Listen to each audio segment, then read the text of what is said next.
Olá, sejam bem-vindos ao canal Astralidades. Eu sou o Sérgio e hoje, comemorando esse mês de nosso pai Oxóssi, eu trago para vocês o início de mais uma série aqui no canal. A gente vai começar a falar sobre as entidades de Umbanda e nada melhor do que começar com a linha dos caboclos. Fica aí para você conhecer um pouquinho mais.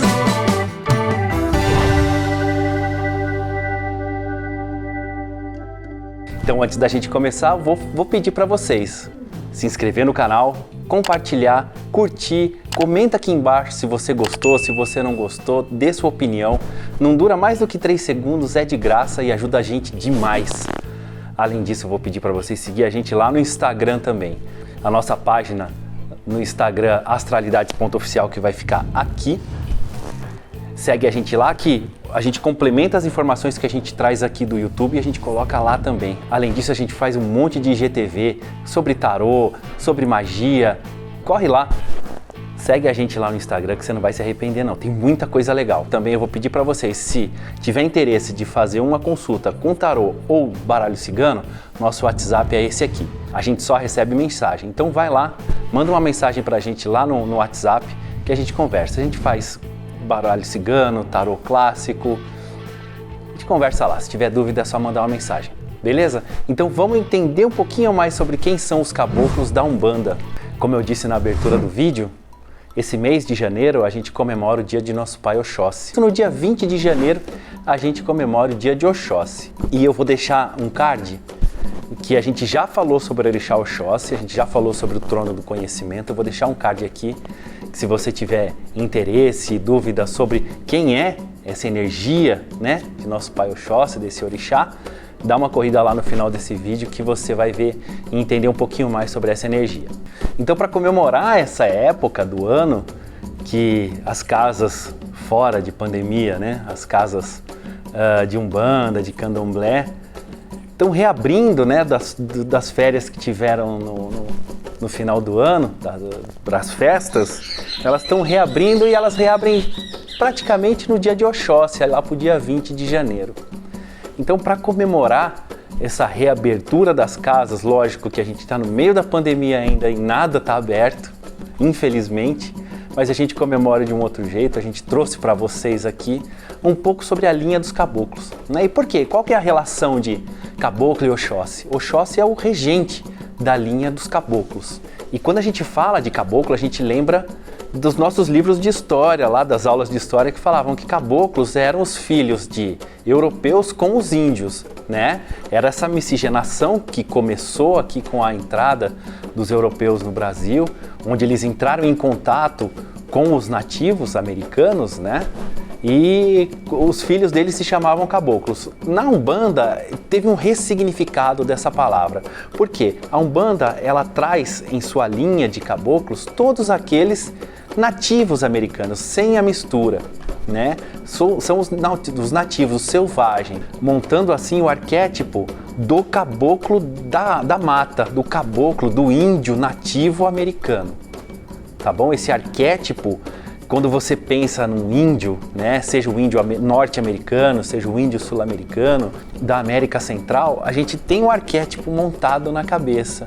E é esse arquétipo que os espíritos que fazem parte da linha dos caboclos trazem em suas incorporações. Então, os caboclos fazem parte daquele triângulo de maior evolução na Umbanda que muitas vertentes consideram os 3 estágios espirituais mais elevados, né, que são os caboclos, os pretos velhos e as crianças, os herês.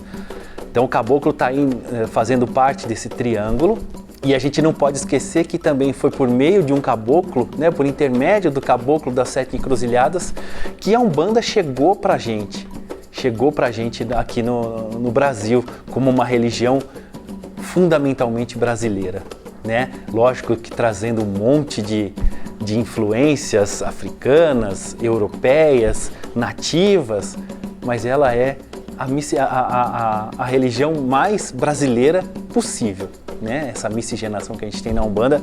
E se você tiver dúvidas ou se quiser conhecer a história da Umbanda, eu vou deixar aqui no card também, a gente já tem um vídeo sobre isso. Então, como eu falei no começo, o caboclo, a linha dos caboclos, ela é regida pelo Pai Oxóssi, né? Pelo Orixá Oxóssi. E quando ele chega numa gira, quando ele incorpora num médium, ele traz a força das matas, principalmente a força das matas. Até pelo arquétipo do índio, né? Do índio nativo, do pajé. Mas também ele pode vibrar na vibração de qualquer um dos orixás, dos 14 orixás, por exemplo, que a gente tem na Umbanda Sagrada, dos 7 orixás de outras linhas, né? Existe caboclo de Iemanjá, caboclo de Oxóssi, caboclo de Ogum, caboclo de Xangô, de Oxum. O caboclo vibra, mas a linha principal, a regência, é de nosso Pai Oxóssi e a energia das matas. Então, tendo esse arquétipo do índio nativo, né?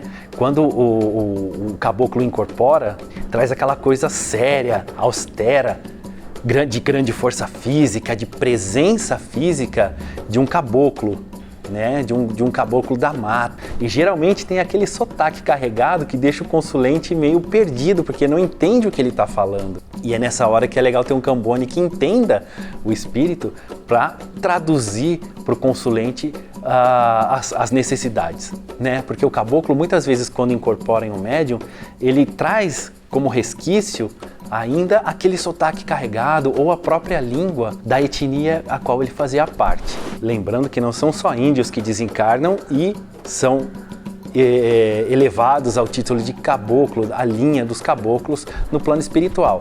Existem médicos, professores, psicólogos, doutrinadores, uma gama de encarnados que desencarnam e evoluem até uma linha de caboclo. Então, geralmente, quando um caboclo incorpora no médium e ele fala muito eloquente, ele não tem sotaque, geralmente são espíritos desencarnados que não eram índios, mas que tinham evolução suficiente para se tornar um caboclo espiritual.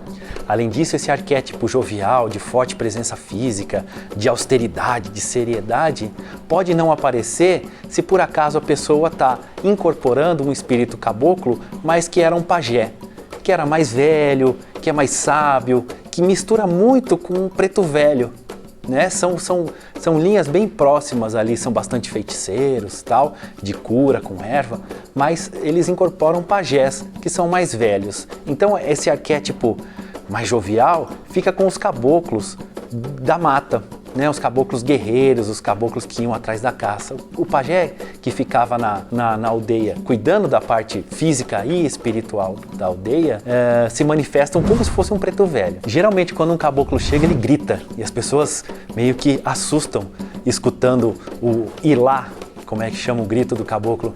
Eles se assustam, mas esse grito nada mais é do que um alinhamento de chakra entre o par mediúnico, né? Entre o espírito e o médium.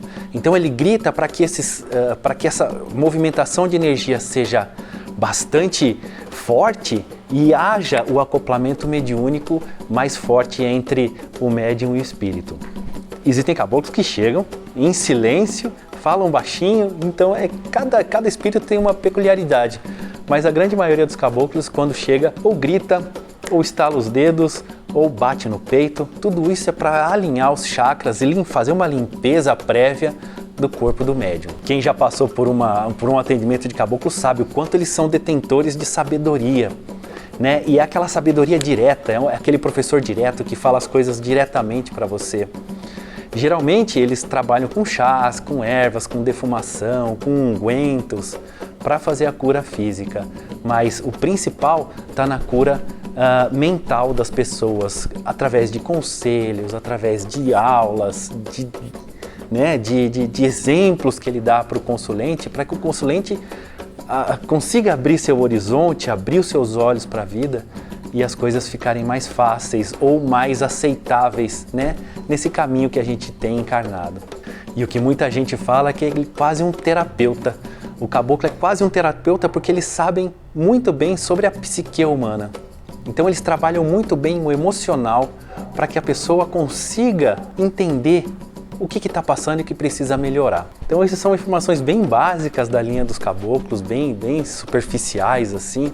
Quem nunca passou com uma consulta de caboclo, por favor, vá. Ele não só está lá na Umbanda, ele também participa de sessões de desobsessão e passe espiritual nas linhas de Kardec, né, as linhas do Espiritismo. Ele também está no candomblé, com o candomblé de caboclo, no tambor de mina. Então, quem tiver oportunidade, eu sou suspeitíssimo para falar porque sou apaixonado pela linha dos caboclos e eu aconselho a vocês que se tiver a oportunidade de passar numa gira com um caboclo, ir numa gira de caboclo ou no atendimento espiritual com um caboclo, vá, porque você vai se surpreender com a força, com a energia de cura, de conhecimento, de sabedoria, de fartura que ele traz. Então não perde a oportunidade não. Tá? Agora a gente vai falar um pouco dos pontos de força, do dia da semana, como a gente falava nos vídeos de orixá. Então, o ponto de força dos caboclos nada mais é do que as matas e é por isso que eu vim nesse cenário hoje na nossa micromata particular aqui. Então, o ponto de força dos caboclos é a mata. As flores e as ervas são as flores do campo e erva, qualquer erva, né? Qualquer erva que esteja disponível para você fazer uma oferenda para caboclo. Frutas, qualquer fruta, né? Principalmente laranja, melão, maracujá, são frutas silvestres, né? Banana, qualquer fruta caboclo aceita e de muito bom grado. Bebida de caboclo é cerveja clara, mas também vinho claro, suco de fruta, água de coco. Então, essas bebidas mais naturais, assim, e a cerveja, se for, é cerveja clara. Cores de caboclo. Então, a gente tem algumas cores relacionadas aos caboclos, principalmente o verde e o branco, o verde de Oxóssi, né? Mas também existem caboclos mais feiticeiros, um caboclo que puxa mais à esquerda, que usa o verde e o preto. Tá? Então depende da tua linha de atuação, da linha de atuação do caboclo, ele vai pegar ou verde branco, ou verde preto, depende da linha de atuação dele. As pedras e cristais, pedra verde, igual de Pai Oxóssi, quartzo verde, esmeralda, qualquer pedra verde que você encontrar. O dia da semana dos caboclos é quinta-feira, junto com o de Pai Oxóssi. Então se você quiser fazer uma oferenda ou acender uma vela para caboclo, na quinta-feira é o dia de maior axé. Né? Então aproveita a quinta-feira, já faz para Oxóssi, já faz para caboclo, que tá tudo em casa. E a saudação, lembrando que a saudação de Pai Oxóssi é o Quearô e de caboclo é só o que caboclo. Tá bom, gente? Então essa foi uma pincelada bem rápida sobre a linha dos caboclos. Se vocês quiserem mais detalhes, deixa aqui embaixo, a gente detalha para vocês. Não esquece de se inscrever, curtir, compartilhar, aciona o sininho para receber as próximas. Tá? Esse ano a gente vai fazer muito conteúdo, então aciona o sininho para receber as nossas notificações. Agradeço para quem já está aqui com a gente desde o início. Segue a gente lá no Instagram, o Instagram vai ficar aqui. E se precisar de atendimento de tarô, o WhatsApp está aqui na descrição. Tá bom, gente? Espero que vocês tenham gostado. O Quearô, meu Pai Oxóssi. Esse mês é o mês de Pai Oxóssi, então oferende, peça prosperidade, peça fartura, peça cura para essa linha, peça muita coisa boa para o nosso Pai Oxóssi, que ele com certeza ele traz para vocês. Tá bom? Um beijo, fiquem com Deus e até a próxima.